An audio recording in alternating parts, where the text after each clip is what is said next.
السلام عليكم جميعا. صراحة أنا مش قلقان على البلد دي، لا من ارتفاع الأسعار ولا من أزمة الدولار ولا من أي أزمة اقتصادية تمر بيها. اللي قلقان عليها فعلا منه هو انهيار الأخلاق، أزمة القيم والمبادئ والأصول. هو إن ما عادش في البلد دي شاب بيقوم عشان يركب واحدة ست كبيرة أو راجل مسن في وسيلة مواصلات.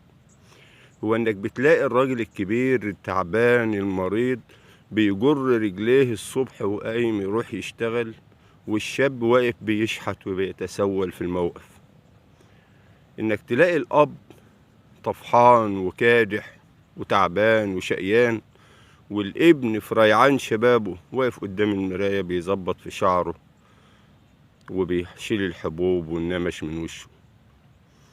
اللي تخاف منه فعلا انك تلاقي الاعلام الجاهل بيسيء لرمز من رموز الدين وقيمة من قيم المجتمع. انك تلاقي صوت الصايع اعلى من صوت شيخ الازهر. انك تلاقي الشارع ما عادش فيه حد بيقدر يقول للتاني عيب ولا حرام ولا ده ينفع ولا ده ما ينفعش، لان هيسمع منه اللي ما يقدرهوش. هو دي فعلا اللي يتخاف على البلد منه واللي يتخاف على الوطن منه. الازمات الاقتصادية بتمر والنكبات الاقتصادية بتمر، واليابان انضربت بالقنبلة الذرية ورغم كده قامت واشتغلت وكافحت ووصلت للي محدش قادر يوصله. اللي يوقع المجتمعات ويضعفها ويدمرها ويقضى عليها هي أزمة الأخلاق، هو انتفاء الأصول، هو انتفاء الوازع الديني. وما بدافعش عن دين بعينه، ولكن احترام رموز الدين، وخاصة في دولة لها دين رسمي لازم دين الدولة يحترم، من الإعلامي والكبير والصغير والغفير والأمير. لازم يكون فيه احترام، يكون فيه أصول، يكون فيه مبادئ، ويكون فيه تعلية لقيم المجتمع على رؤوس الكل، ويكون فيه أحوال عامة، أحوال عامة لا يمكن الخروج عنها.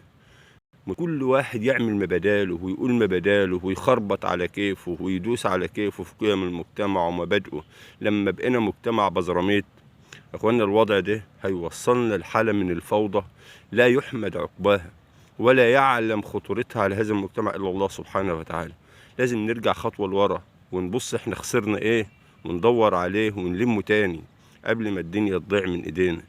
اجدادنا ما قدروش يعملوا حضارات ابهرت العالم الا باحترامهم للقيم والمبادئ والاخلاق.